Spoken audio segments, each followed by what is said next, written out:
అందరికీ నమస్కారం. యూట్యూబ్లోకి వెళ్ళి తారానాథ్ మురాలా అని టైప్ చేసి సబ్స్క్రైబ్ బటన్ని గంట గుర్తుని నొక్కండి. నేను వీడియో అప్లోడ్ చేయంగానే మీ అకౌంట్లోకి డైరెక్ట్గా వస్తుంది. తారానాథ్ మురాలా యూట్యూబ్ ఛానల్కి మరోసారి స్వాగతం.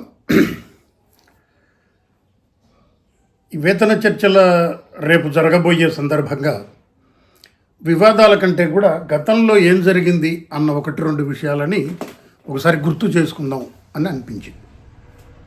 ఎందుకంటే గతంలో 2011 ప్రాంతంలో 78.2 అనే 68.8 మనకు మీద వేతన చర్చలు, వేతన సన ఆర్డర్లు ఎగ్జిక్యూటివ్లకు 2009లో, నాన్ ఎగ్జిక్యూటివ్లకు 7/5/2010లో ఉత్తర్వులు వచ్చిన తర్వాత బిఎస్ఎన్ఎల్లో పనిచేస్తున్న ఐటీఎస్ ఆఫీసర్లకి 78.2 మీద ఉత్తర్వులు వచ్చి వాళ్ళకి అరియర్స్ కూడా ఇచ్చే సందర్భం వచ్చింది. ఇమ్మీడియట్గా రియాక్షన్ ఎంప్లాయీస్లో ఐటీఎస్ అధికారులకి 78.2 ఇచ్చారు, మనకెందుకు ఇవ్వరు, మనం ఇమ్మీడియట్గా సమ్మె చేయాలి, నోటీస్ ఇవ్వాలి అనటం. అన్ని యూనియన్లు, అసోసియేషన్లు కలిపి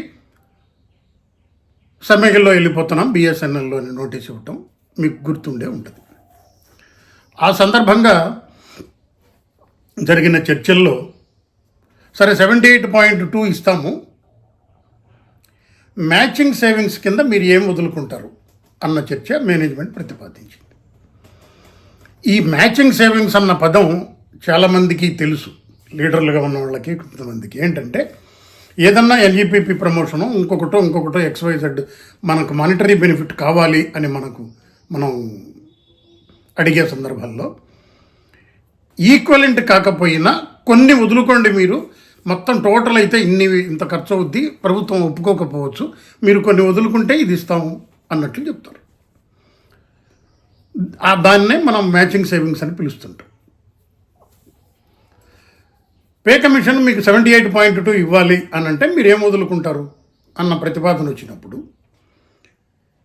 మేనేజ్మెంట్ ఏం చెప్పింది, అలవెన్స్లు 68.8 మీద ఇస్తాము,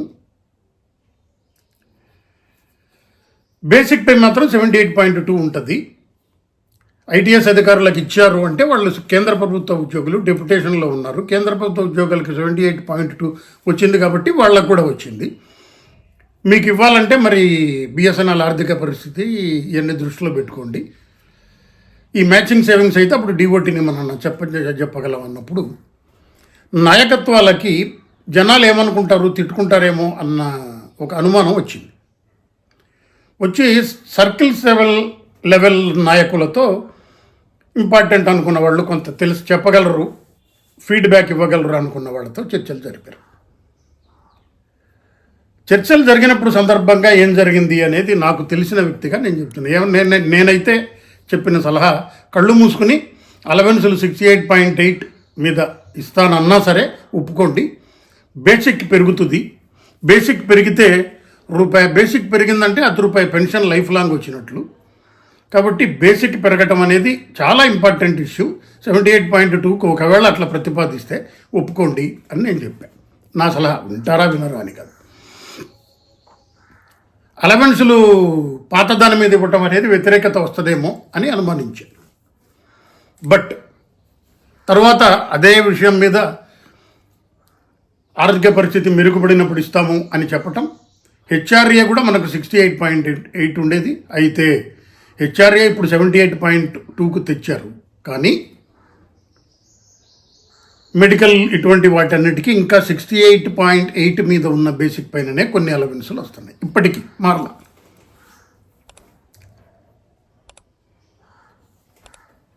నిన్న 2 యూనియన్ల తగాదా, గుర్తింపు నాన్ ఎగ్జిక్యూటివ్ యూనియన్ల తగాదా చూసిన తర్వాత మేము అట్లా చేసాం, మేము పోరాటం, మీరు పోరాటాలు, మీకు పోరాటం చేత కాదు, మాకు పోరాటం చేత అవుద్ది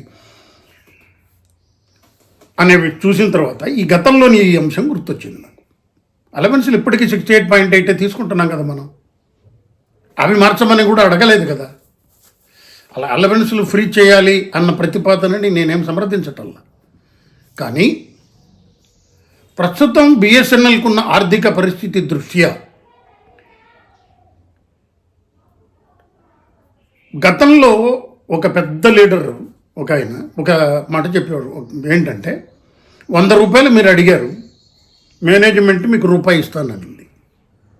100 అడిగితే రూపాయి ఇస్తారా అని తిట్టేవాడు ప్రతి ఒక్కడు చాలామంది ఉంటారు. కానీ ముందు ఆ రూపాయి తీసుకో. ఇమ్మీడియట్గా మరుసటి రోజు 99 రూపాయలు బాకీ ఉన్నారు, మీరు 99 రూపాయలు శాంక్షన్ చేయండి అని డిమాండ్ పెట్టు. ఈ రూపాయి ప్రయోజనం నీ ఉద్యోగస్తుడికి వచ్చేసింది. మిగతా 99 రూపాయల గురించి పోట్లాడుతూ ఉండాలి అని చెప్పేవాళ్ళు. నిజమా, ప్రాక్టికాలిటీనా? బాగా ఉన్న రోజుల్లో మీరు బాగా చేశారు, ఇప్పుడు ఎట్లా అనేది కూడా మనం ఆలోచించుకోవాల్సిన అవసరం ఉంది. బాగా ఉండటము అని అంటే సంస్థ పరిస్థితి ఎక్కడికి వెళ్తుంది, ఎందాక వెళ్తుంది అన్న అంశాలు మనం గుర్తుపెట్టుకోవాల్సిన అవసరం ఉంది. ఎందుకంటే మనమే వెబ్సైట్లలో పెట్టాం, ఒక్క సంవత్సరంలో 2 కోట్ల కనెక్షన్స్ కోల్పోయాం మనం అని. బ్రాడ్బ్యాండ్ సెక్టర్లో 3%కి వచ్చాము అని చెప్తున్నాం. కాబట్టి డేటా వినియోగం తప్ప ఇంకొక దాని మీద ఆదాయం రాని పరిస్థితి ఉన్నప్పుడు డేటాలలో 5G సర్క్యూట్ నెట్వర్క్తో 50% ఒకరు, 30% రెవెన్యూ ఒకరు సంపాదించున్న 2 కంపెనీలు మనకు తయారైనప్పుడు గణనీయంగా మన ఆదాయం ఏమి పెరగని పరిస్థితి ఉంటే, ఇంకొక సంవత్సరానికి కానీ మనం ఫుల్ ఫ్లెడ్జెడ్గా దేశవ్యాప్తంగా 4G నెట్వర్క్ని డెవలప్ చేసుకోలేని పరిస్థితి ఉన్నప్పుడు, ఒక పక్క రూల్స్ ప్రకారం మనకు ఈ 0% ఫిట్మెంట్నే అంటే 100% న్యూట్రలైజేషన్నే వస్తుందా రాదా అని అనుమానం ఉన్నప్పుడు, ఒప్పందం చేసుకుని దాన్ని పరిశీలి చేసుకోవటం మేలా, లేకపోతే లేని అంశాల గురించి మనం ఇచ్చేసుకోవటం మేలా? ఇది ఒక కీలకమైన చర్చగా మనం తీసుకోవాల్సిన అవసరం ఉంది. 2 గుర్తింపు యూనియన్లు కూడా జనరల్ సెక్రటరీల స్థాయిలో, ఇంకొక స్థాయిలో, లేదా వేతన చర్చల స్థాయిలో కాకుండా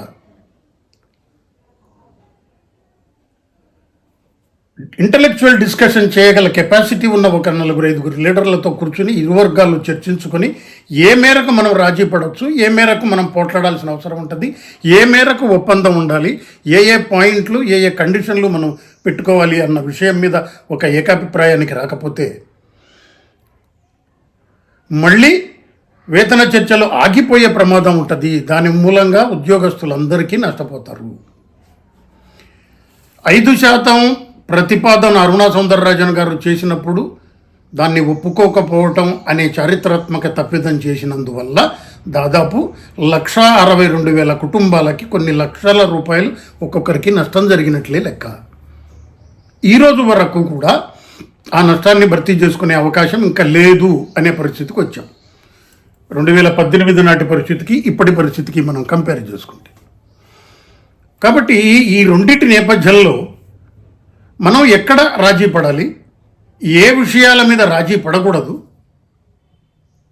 మళ్ళీ స్టాగ్నేషన్ రాకుండా ఎలా చూసుకోవాలి, నిజంగా లైవ్ కేసెస్ 95% రాదు అని మేనేజ్మెంట్ చెప్తుంటే అందులో నిజం ఉందా, అబద్ధం ఉందా?